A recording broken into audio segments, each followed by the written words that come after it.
I'm pleased to introduce our presenters today and share that we have a little bit of a different format.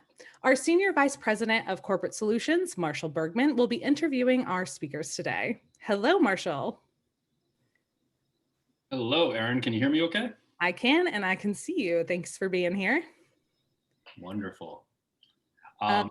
Yeah, go ahead. You want to Oh. introduce our other speakers? Yeah, sure. I'll introduce our first guest, who is NLI's Director of Industry Research, Dr. Andrea Derler. Hello, Andrea.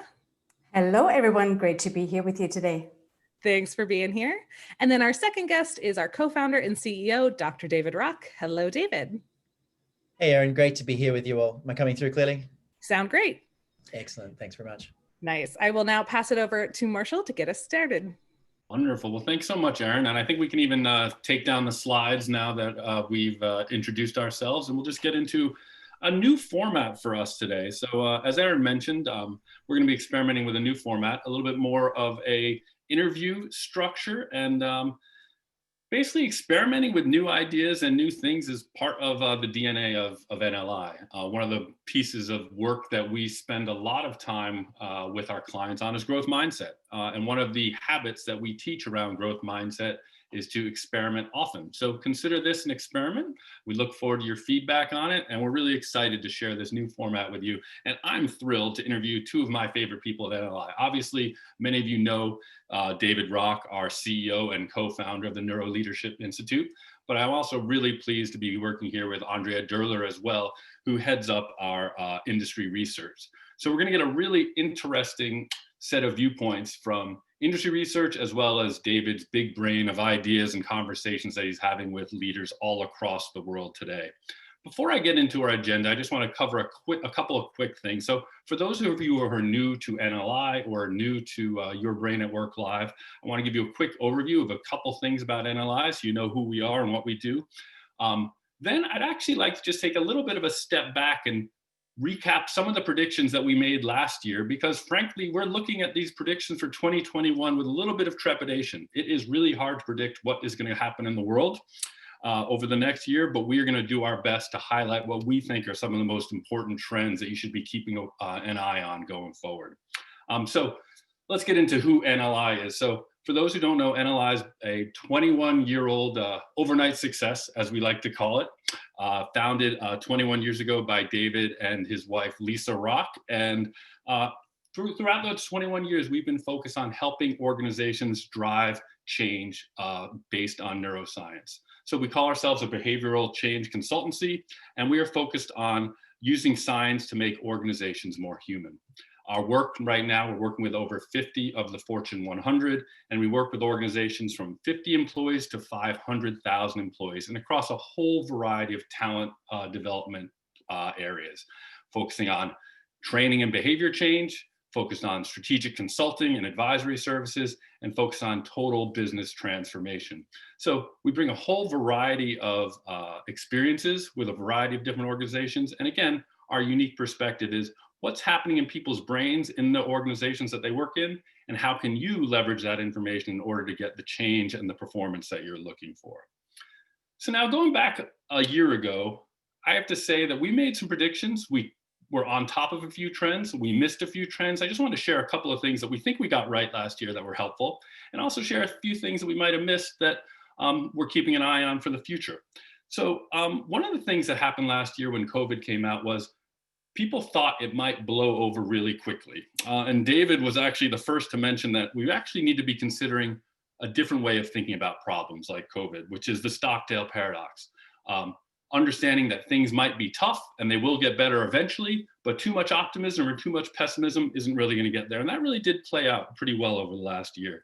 Another area that we focused on was never letting a good crisis go to waste. Many organizations actually took the opportunity last year to transform the ways that they worked, the ways they treated their people, and the way they went to market in order to really transform and become more modern, more human organizations. Organizations that went virtual definitely gained an advantage. Organizations that invested in innovation and growth mindset were able to survive and thrive. And frankly, organizations that were focused on the humans that work in them and taking care of those humans were the organizations that were most successful. Now, some things we didn't expect.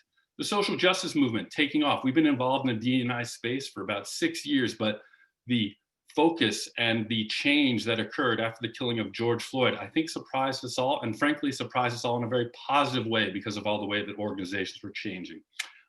And corporate leaders really taking the initiative and driving change in our society was also a surprise, but again, a welcome one. So those are some of the things that we were thinking about and working on over the past year. And now I'd like to switch gears and talk a little bit about the topics that we think are going to be most important for 2021.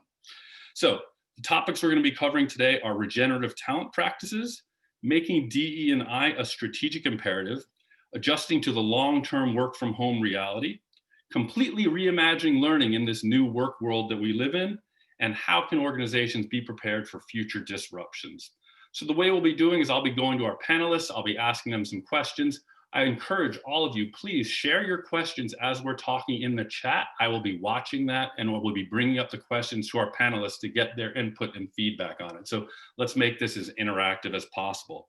So first topic for you, David, let's talk a little bit about regenerative talent practice. I remember about 2 years ago at the NLI Summit, you and Dean Carter from Patagonia brought up this concept that I can always tell if people think an idea is cool, because everyone picked up their phones and started taking pictures of the slides you were showing, right? So you always know you've got a big idea then. So why don't you tell the audience a little bit about what regenerative talent practices are and why they matter now? Yeah, thanks, Marshall. I mean, it's a really disruptive concept, disruptive in a positive way. And it's one of those concepts that once you see, you can't unsee, and becomes a frame through which you organize everything in that topic, right? That's something that we love to find. And it comes from agriculture and energy production and any kind of physical system. It's sort of only recently people have started to think about it in relation to human systems, because it really comes from physical systems. So for example, you have a farm. There are 4 ways that you can kind of work that farm. The way people have done it for a long time is exploitative. It's you think you have unlimited land, and so you just do whatever with the land. You kind of destroy it as you grow things. You don't really care, and so you just exploit it as best you possibly can, right? Along comes kind of communities and governments and things, and they legislate so that people don't die and the land doesn't get poisoned, and things become not exploitative but depletive. So you're still actually leaving the land worse off every year, but you're not completely destroying it. You're putting too many chemicals in, too many things in, and it is kind of getting worse year by year, depletive. The third way you can think about this as sustainable is you can say, well, let's try to neutralize the impact of, say, farming. And of course, you can replace farming with energy production, or drilling for oil, or mining for coal, or kind of energy production, distribution, building cities, all of this. But you can think about sustainable, and a lot of people kind of stop there. But ideally, what you want to do is have a relationship with that system that is regenerative, which means that every year, let's go back to farming, every year that you're farming, the soil is actually getting better, right? The ecosystem's getting richer. The land is getting, more and more alive in every sense of the word, more healthy bacteria, more plant life, more animal life. The crops themselves are better, etc. So you're literally leaving the system better than you found it, year on year. And you can think about that across all these systems. And Dean, who's the CHRO at Patagonia, had been starting to think about that in their organization. And we were interviewing him, and we had a podcast on this as well. We can put in the chat for you. But we started to think, wow, that's something a lot of companies should think about. Like, what if we actually leave people better than we found them? What if that was our philosophy? A little bit like the farm. What if we really thought about the inputs and outputs and processes so that actually every year people got better? And then how would we think about, everything in talent differently? And really it ends up making you think completely differently, right? About the whole cycle. It's not just, one particular part. It's like an underpinning philosophy. And so, this year, the reason we think it's a big thing this year is I think this is a year where this obviously kind of be quite a rebound, kind of away from as much of a political situation, more towards science, more towards research. I think this year that will become more important. And I think that this is also a year where companies have the potential to do really big things because everything's sort of in flux. So you can do much bigger things. And I think there's this real interest in humans and in taking care of people and making sure people are okay, right? And so you sort of put those three things, the political changes, the interest in science, the care about humans. And a lot of companies are kind of, if I may say, fertile ground for thinking much bigger about how they support their people. So I think this is a year where regenerative practices as a concept could really kind of come together and kind of take off. And more than just let's make sure, people are okay. Let's make sure people get smarter and healthier and more successful, through working in our organizations. And less kind of driving and more really supporting, nurturing, and growing.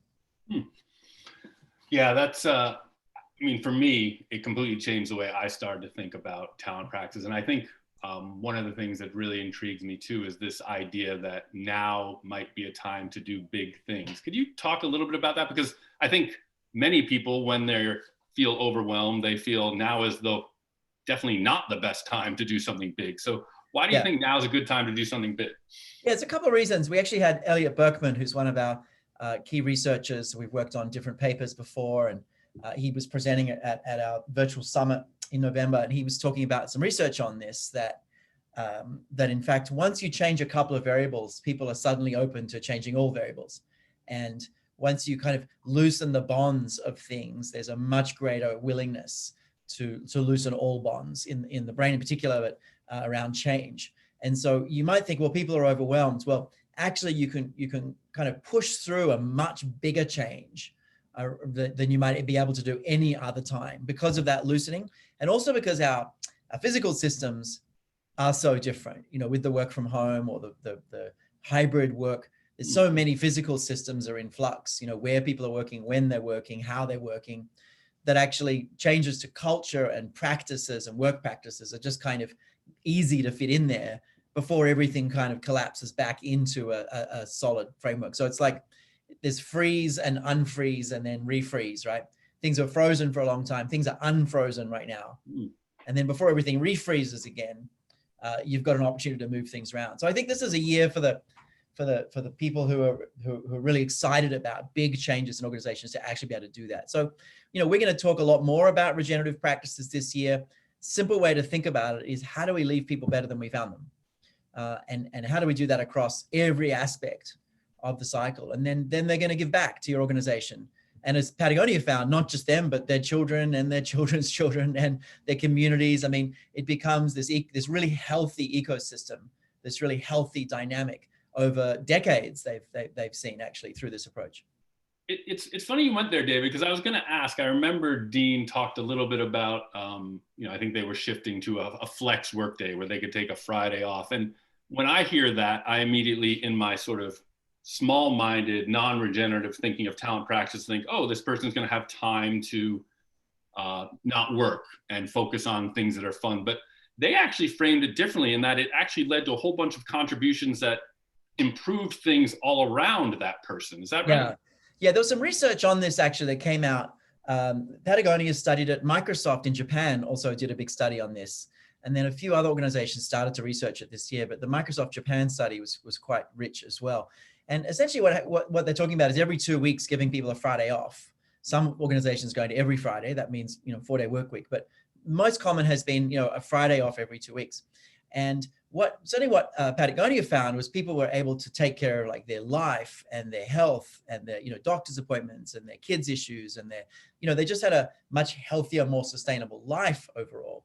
And the flow-on effects to that, to their work were actually very, very big. So it's sort of, we had this saying came up late last year. I think we're going to put it on t-shirts soon, which is follow the science, experiment, follow the data, right? 3 simple principles. Follow the science. The science of this says that people are overwhelmed and we do need some rest time. Experiment, try it, like as Microsoft has done, in Japan, and then follow the data, see what the data actually says. I think that's important. But anyway, that's a big topic, and it probably goes to the next one as well. Maybe we can change gears, but I think that we do need more sustainable and regenerative practices as it relates to the work from home situation as well. And I think that's an urgent call. I know Andrea has a lot more to say on that as well. Sure. Yeah. So I was just going to pause. And again, I see someone just put a question there. But before I go to that, Andrea, anything from your industry research around any of those topics that's worth adding? Yeah, I found it interesting. We did a poll survey recently in the last week, actually, to the shorter work weeks. We wanted to know what type of practices would help reduce stress for people. And about 1,000 people took part. We had a couple of options there, but people really liked flexible work hours and also shorter work weeks.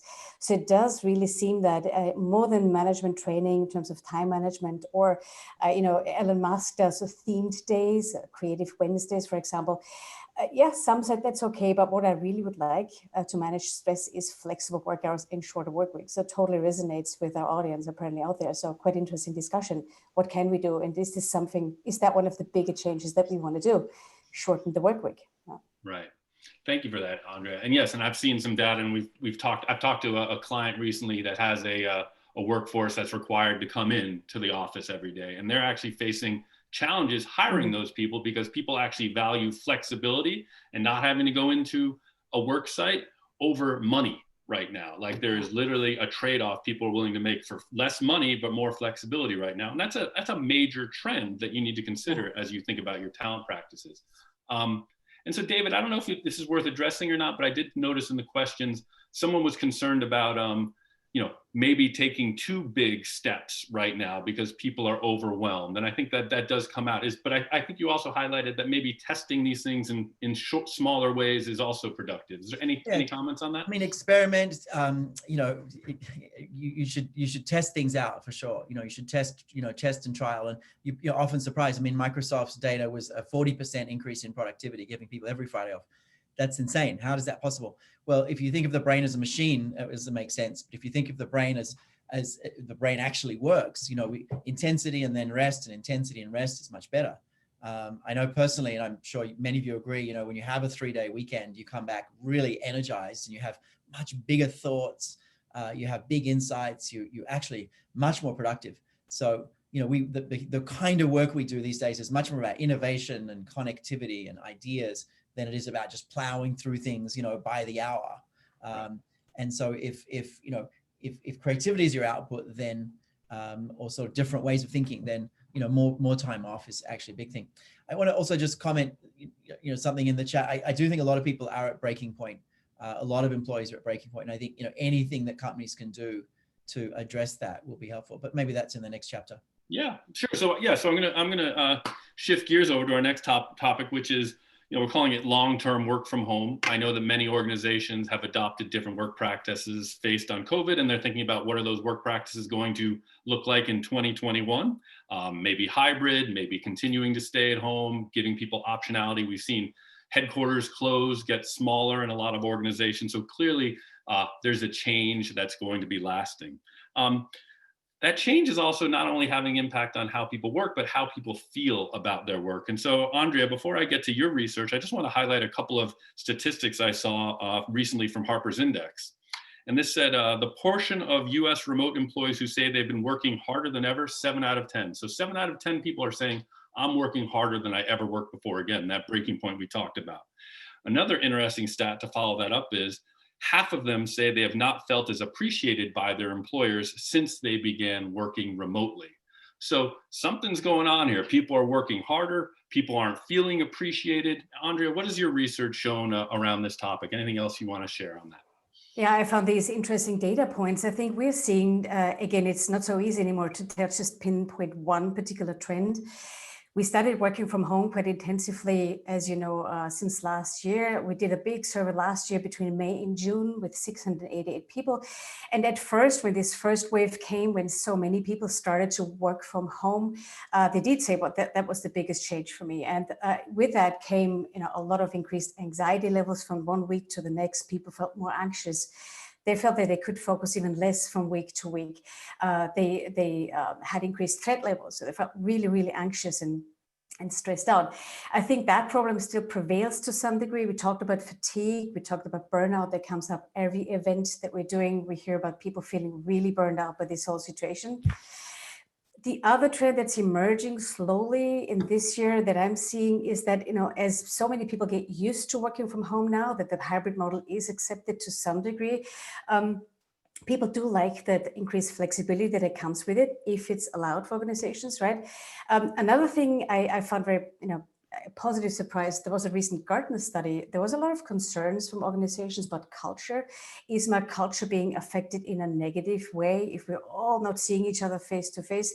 Actually, this study argues there is a positive effect on workplace culture. So people actually feel, some of them, actually the majority, it seems like in that study, that people do feel that culture has improved. Of course, there improved cultures, stronger cultures can emerge. I could certainly account for that here. For us at NLI, we've always been virtual. Strong culture can definitely be possible. And that was a positive surprise. So I think we'll have to monitor those two trends. Burnout and some sense of positivity for some is certainly emerging in that working from home environment. What do you think? Thanks, Andrea. And I was going to switch over to David real quick, because this is a great part about working with these two. Andrea shares with me what's happening in the workplace. And then David, I can go to you and say, so what's happening in people's brains when they're feeling that way? So tell us, are any insights into what's causing that data? Yeah, I mean, let me start at a high level. And you mentioned this earlier, but I want to dig a little more into it. There's kind of three types of organizations out there, is one way to categorize it. One is very optimistic. They're just hopeful this thing's going to pass. And from that place, you don't see the urgency of making any big changes in your company. The vaccine's here, everything's going to be fine.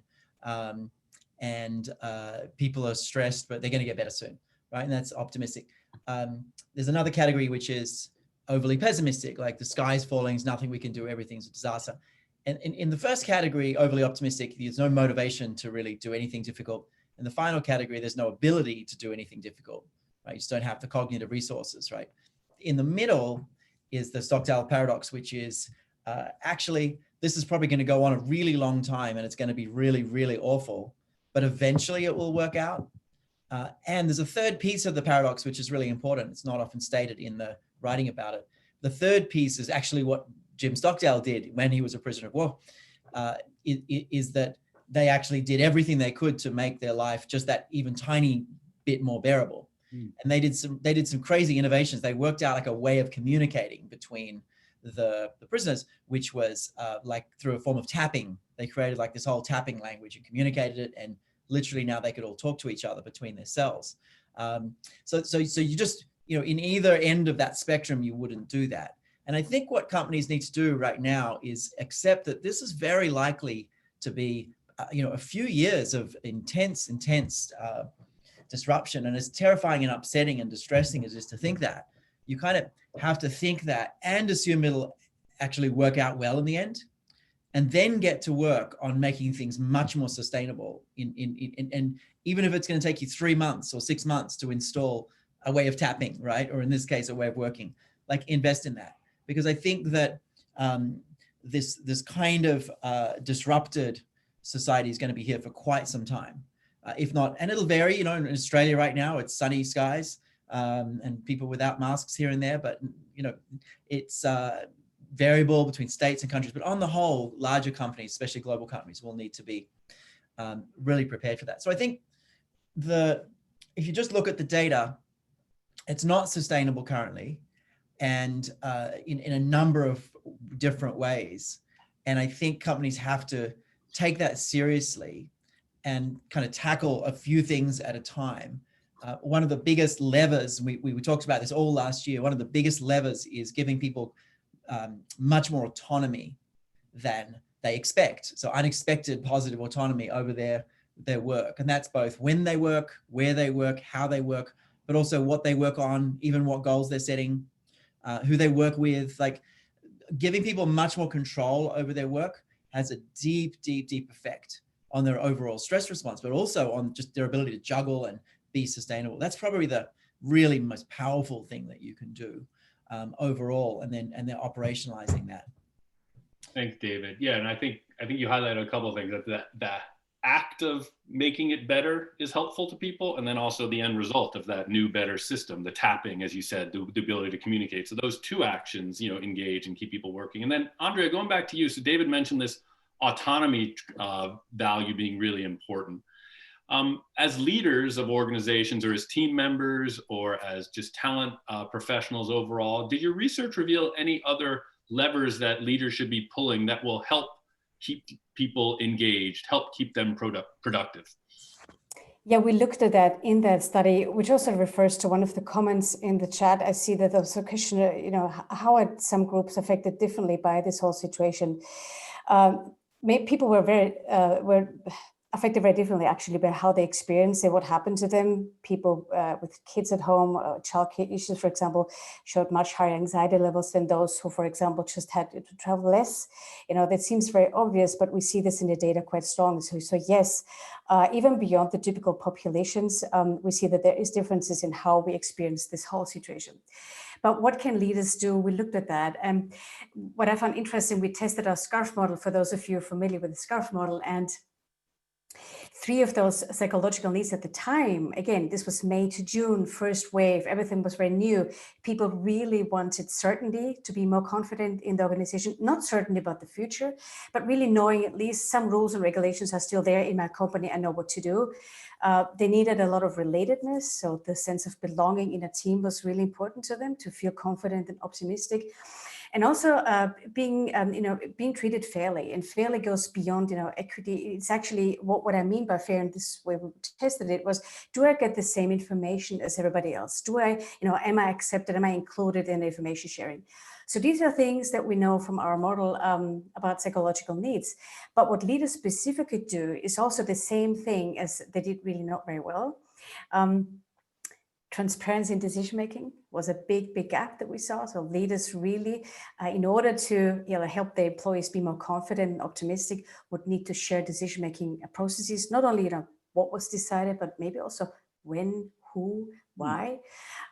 Be more clear with employees, and how can employees really support the organization throughout this crisis? What exactly can I do as a person to support my team, etc. And be role model. I mean, the evergreen of leadership development.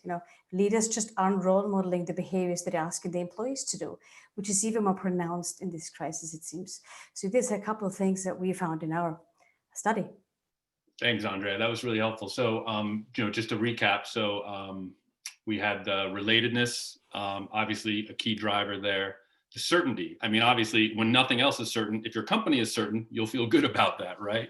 And then transparency. And David, we were chatting earlier. You had said that, like, in this virtual world, transparency or knowing what's going on, there's some things that are happening in people's brains that may lead us to, make incorrect assumptions about what's happening in a vacuum of unrelatedness. So can you talk a little bit about that? Yeah, it's just one of these things, and we're really attuned to social cues. In both introverts and extroverts, we are attuned to people's faces, and in different ways. And particularly when we're working with a team, if we're not seeing faces, we are not getting information that the brain is kind of craving. And what happens in the brain, particularly around the amygdala and the threat system, is in the absence of information, we tend to assume the worst. So if we don't, basically uncertainty creates a threat response in general, right? And if we don't know what someone's face looks like when they're thinking about us, we just tend to assume that they're unhappy with us, right? So just not seeing that someone's face is just generally smiling, we assume that they're unhappy with us. And sort of, not seeing people for a long time, we just automatically become anxious about how we're doing. And it's important, and particularly for leaders, to recognize that people need a lot more positive feedback than normal. And also a lot more just FaceTime, which, has to be on screens a lot, but just a lot more just, hi, you're doing great. And to someone's comment, it also can be the phone. It doesn't have to be video. It can be the phone, but a real sense of connection where you're giving people positive feedback. You let them know they're doing well, because there is so much negative out there, and you compound the negative environment with, I don't even know how my boss is seeing me or feeling, thinking about me, and you just start kind of spiraling down. So that's the issue there. The other thing I'll say there, just around sustainable, and I think we're going to do some more research on this. I think there are organizational practices like, for example, the 4-day work week, or 4 days every 2 weeks, like giving people much more autonomy of when they work, and letting teams decide on their synchronous hours. Like, I think there's a lot of organizational practices. And then I think there are quite a lot of kind of individual or team practices that can be very powerful. And one of them is just, I think most people have come to this already, but certainly the 25 and 50-minute meeting is really important. But also minimal meeting Mondays and minimal meeting mornings. There's 2 triple M's. Minimal meeting Mondays, and if you have to have them do it in the afternoon, because a rested brain will be really productive and you can get your own work done. And we did notice in Andrea's data a big drop in people's personal productivity on the work they're doing. So people were working harder than ever, busier than ever, working longer hours than ever, but not actually getting their own things done that they wanted to do. There's a lot of putting out fires and dealing with issues.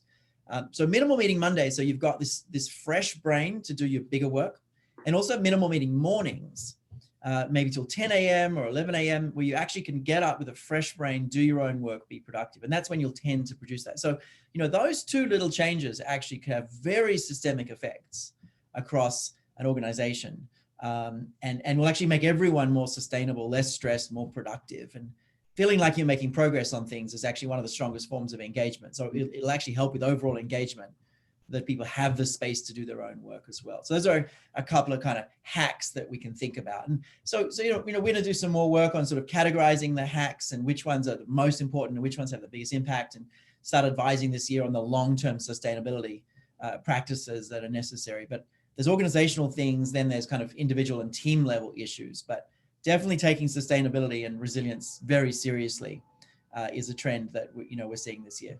Yep.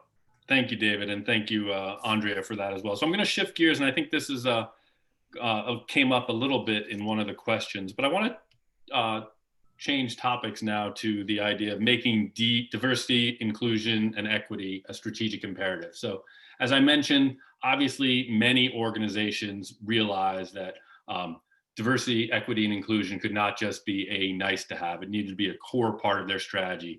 Employees were demanding it, customers were demanding it, and society was demanding that organizations become more fair and equitable places for all people to work. Now, at NLI, we've been incredibly busy supporting our clients and helping them deliver on that journey. One of the things that we did, though, is we recognized that change in that philosophy and that approach required us to change our approach a little bit to how we tackle this problem. Now, we've been in this space for 6 years. We've always had a very scientific approach to the idea of mitigating bias, creating equity, creating inclusion. David, did you notice things shifting at all in terms of the conversations you were having with clients and how they wanted to address these issues last year? I mean, obviously it became a massive priority really quickly. And a lot of companies were saying, oh my gosh, we have to do something, and we have to do something big. We have to do something now. And we published a piece, I think in June, early June, which was in response to the sort of movement that started. It became a mantra and became a framework a lot of companies started to talk about. It was listen deeply, unite widely, act boldly. And it had to start with listen deeply. And a lot of organizations started to do just, on their own, really deep listening sessions around the organizations. And some companies failed publicly in doing that. There was some really difficulties, but we ended up helping a bunch of organizations design and scale these to thousands of people. But I think it had to start with really, really listen deeply. And it was, great to see the real commitment. And we've been really happy to see some companies actually follow the science and build a, 3 to 5 year strategy to really, really take this seriously. We're starting to work much more deeply with some large organizations as their key strategic partner for this space. So it's certainly been pleasing to see it, that it's happening. At the same time, you'll have some companies say, all right, we have to do something now. So we're going to do, mandatory unconscious bias training. And I just got to tell you, the research says don't do that. Don't do mandatory unconscious bias training. We wrote a piece on this. Maybe my team can put it in the chat. Like mandatory bias training can make your company worse in this area. So it's an important, we got to be a little bit careful about the knee-jerk reaction that can happen there as well. But from a SCARF perspective, I was thinking a lot about what happened. People were already experiencing massive uncertainty, the C, massive drop in autonomy, the A, massive drop in relatedness, the R. And then people of color also for long time, hundreds of years, massive drop in like a status threat, an experience of feeling like constantly attacked around status, and also a fairness threat. Now what you had with the Floyd incident was a massive unfairness hit on top of threats in all five, with the middle three being really challenged. And so people of color obviously really felt it, but even anyone who has a friend who is, just the wider society and anyone who cares at all felt their unfairness as well. And so there was this really the negative jackpot of threat responses and that fairness reaction on top of so much uncertainty, lack of autonomy, lack of relatedness was just kind of too much to hold. And people literally, marched with and voted with their feet. So David, you've talked to, I know you and I have talked about this, and I think we've written a few pieces on it, but maybe now is the time as you sort of frame up that problem, thinking about our audience here in the chat, our clients, et cetera. Where do you get started? Do you try to change the non-believers? Do you try to change do you work with all the people who want the change? Where should you be focusing your efforts in order to get that systemic change across your organization? Yeah, Andrea, I don't know if you jump in anytime if you want to add to any of this, but this is something we started to think about later last year. We started to think about the bell curve and being more intentional about how you mobilize your people. So there are people who are passionate advocates, and as you're building a DEI strategy, are you speaking to the passionate advocates because you're already one and you're just trying to give them some tools, or are you holding in mind the people who are really fighting the DEI and you're anxious about them and you're trying to build a strategy to bring them along, or are you thinking about the middle? So most people will be in the middle, somewhat supportive, maybe some towards the right, some towards the left, but where are you building your strategy? And I think it's important to be really intentional about that. And I think a lot of organizations accidentally were building their strategy with the kind of stalwarts in mind, with the people who are really fighting it.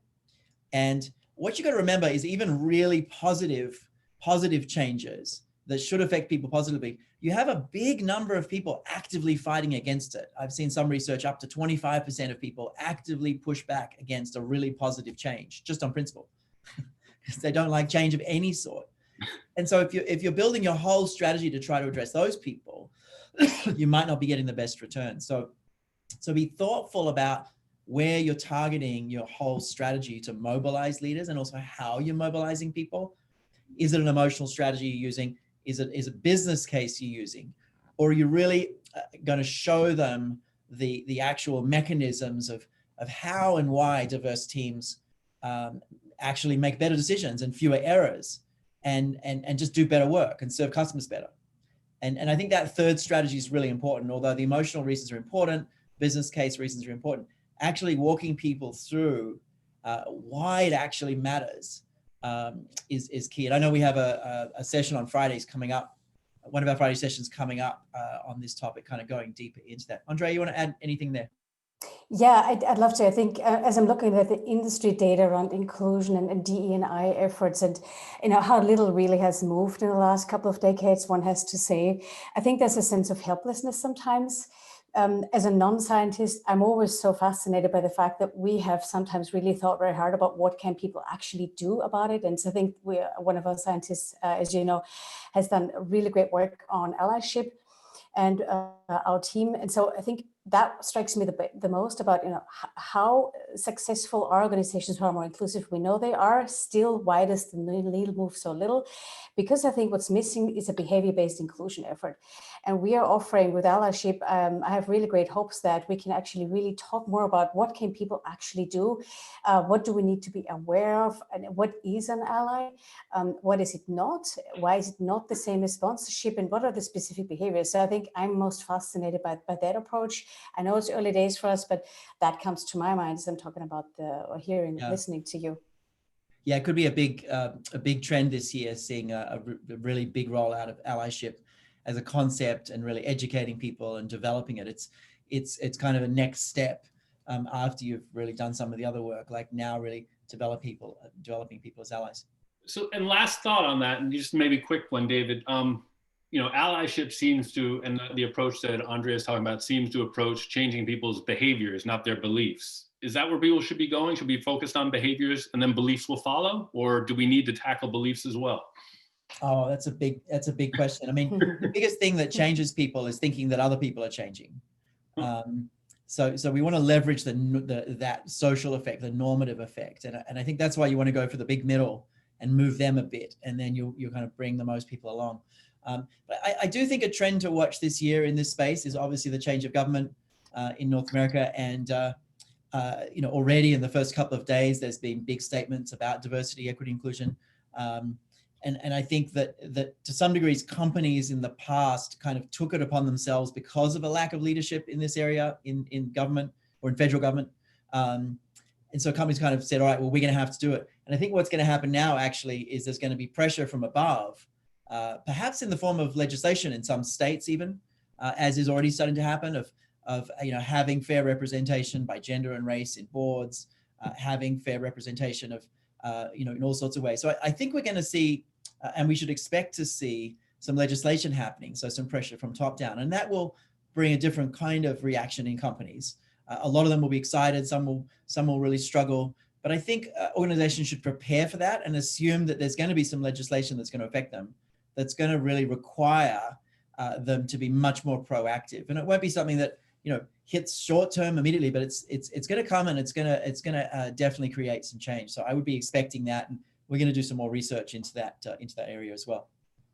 Wonderful. All right, so we're going to switch to next topic here, which is completely reimagining learning. So I won't do too much of a preamble here, other than as a business at NLI. I can't remember the last time we ran an in-person workshop. It was probably about a year ago. We were obviously very prepared and have followed the science of learning to help our clients drive behavior change virtually. So we feel very comfortable with that. But Andrea, outside of the NLI world and our clients, what are you seeing in terms of research? What are organizations doing to reimagine learning? It's a huge topic, and I was surprised to see that virtual learning was the third biggest thing that impacted people in our survey. So it's a big theme for so many people, regardless of industry or job. When you look at external research, training industry has a great report, of course, that tells us that more than 3/4 right now of training are virtual. That they're, of course, they are, even for industries who are not typically used to doing virtual training, let's say retail and essential workers, etc. But we also know from this research that many L&D professionals are quite worried currently. They're questioning their existing learning strategies, and are they still going to hold up? They're also worried about, again, decreased motivation of learners. Are my people want to learn? Will they continue wanting to be on the screen and keep learning? There's learner anxiety, learner fatigue. There are cybersecurity issues, things like that. So it's a lot for L&D professionals currently to think about. I think for us, of course, we think about effective learning in terms of one component is, of course, the capacity. How much can people take at any one time? What does motivate learning? What is it? How can we help in bite-sized learning pieces, for example, to make it a little easier, one habit at a time? So we do have, David can speak much more eloquently about this, but this is how we connect the world that's quite confusing out there right now in this new virtual learning world with what the L&D professional would love to know, would be helpful for them. So yeah, David, do you want to talk a little bit about what we've been seeing? Because 75% of people shifting to virtual learning does not mean 75% of virtual learning is good, right? That's the big challenge. How do you do that and do it right? So David, maybe you could share a little bit about look, from the kind of learning that we do at NLI, the goal is easy recall under pressure of a new habit, right? Easy recall, not effortful, like really easy recall under pressure of a new way of working, a new way of being inclusive, new way of running meetings, new way of interacting, new way of giving feedback, whatever it is, easy recall. And that kind of learning, as opposed to just, sharing information, when you're trying to build habits, requires repetition, requires spacing, requires giving people some kind of insight or idea, and then going off and apply it. And so that kind of learning is actually fantastic for a virtual environment, because you can bring people together for a short time, give them a really powerful insight with other peers who can be anywhere in the world. They can be just the right peers, and then they can go off and apply it and come back again. So before the pandemic, we were 78% virtual learning. Before the pandemic, we were, majority of our learning by far, more than 3/4 was actually done virtually, and it was every time we tested it, apples to apples, was better than anything we could do in person in workshops.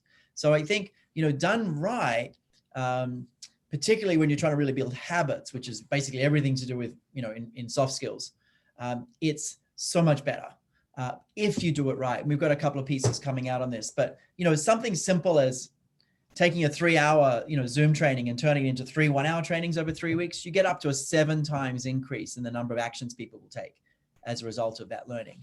And you'll see that coming out in a blog in the next week or two. So there's, like small things you can do and then much more difficult things you can do as well. But, it is an interesting opportunity, but a lot of it's not great.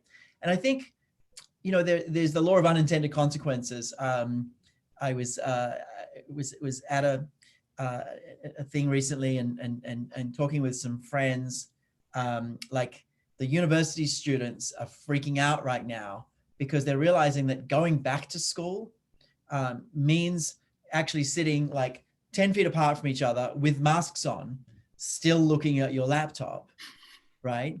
Because a good number of people are still on Zoom anyway. And so you're basically in this big hall, can't see each other, can't socialize. But now you're stuck there and you can't eat decently. You can't, you have to dress up, all this stuff. For some people, they're like happy to get out of the apartment because their apartment's tiny and their bandwidth's awful. But for most people, they're like, I want to be back in my jammies eating my food and having my phone on the side. So, the law of unintended consequences, you're going to bring people back to the office, but enough people are going to be outside the office that you're actually probably going to need to do learning virtually still. And it's probably a fair bet to plan to do really high quality virtual learning for the next foreseeable future.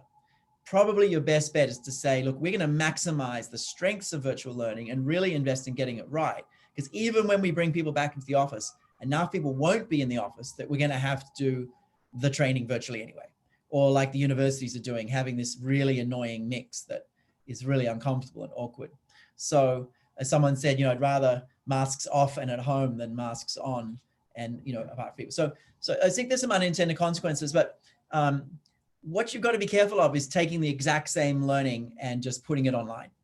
And it's a terrible idea. We did a whole lot of what we call learning strategy audits early on. We did 100 plus learning strategy audits for free of just talking to companies about how to follow the science and make this change.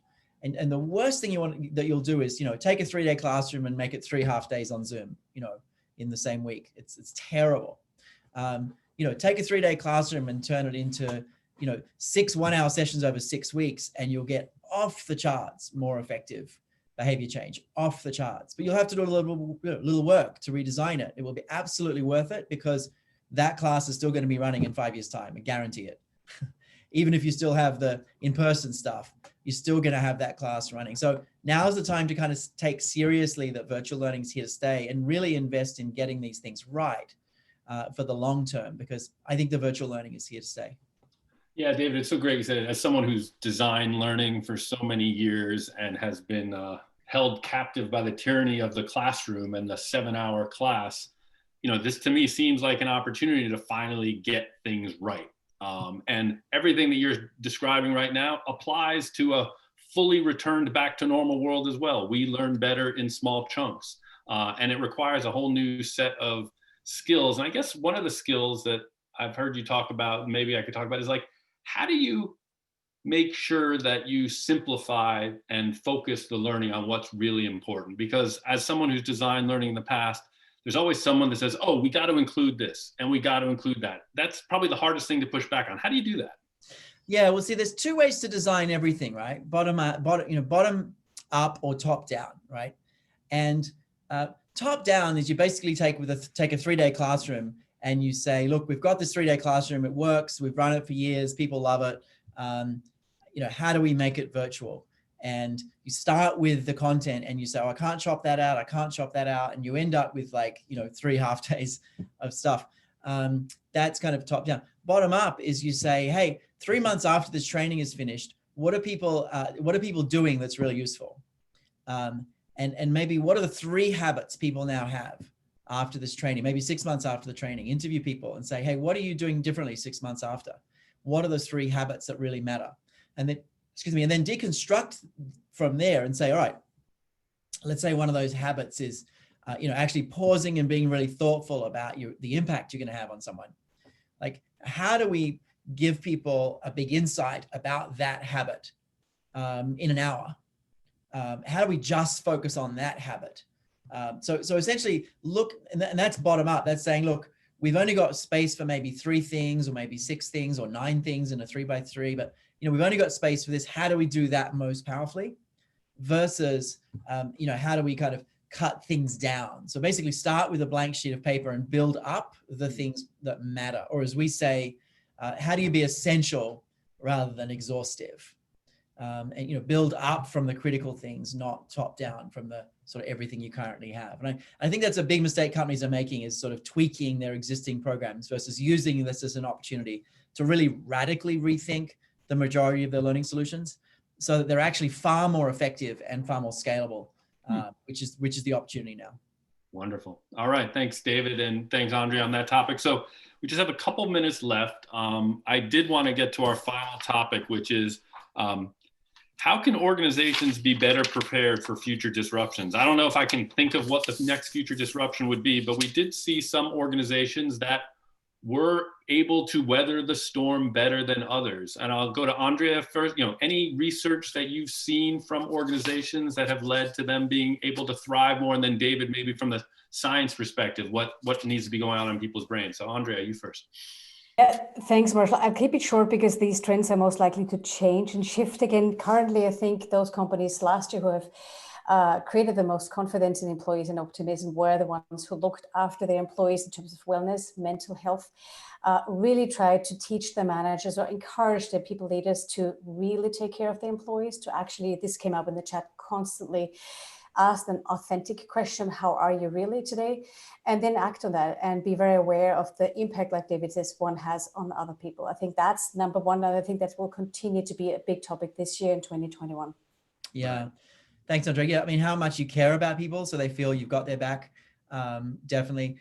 How flexible you're willing to be with your practices and just is probably a big thing. And then the growth mindset's a huge one. And a lot of our clients that had really, really dug deep into growth mindset really appreciated the foundation it gave everyone to really just be willing to try new things, and I think growth mindset's a really, really important foundation and one to invest in this year if you haven't already. I think the not to try to be a soothsayer and predict the future, but the pandemic obviously has not run its course, and who knows what could happen. Could be variants, and we might find we're still in roughly this place in a year, 2 years even. And I think preparing calmly for the worst probably puts you in the best place where you're taking action, but knowing that eventually it will work out, right? That's important. But preparing calmly, this could take a long time and be really awful. It's probably really important. And being prepared for the pandemic will also help you be prepared for many other things in terms of being flexible and adaptive and taking care of your people for sure. So one thing we can assume for 2021 is it's going to have plenty of surprises for us. But I think caring about your people, being really adaptive and having a really big growth mindset is really, really important overall. And just taking care of the humans, so your humans will take care of your clients and customers, I think is the big takeaway. Wonderful. Thank you, David. And so thank you, David. Thank you, Andrea, for a wonderful session. Thank you, participants, for all the great feedback. I'm going to hand it off now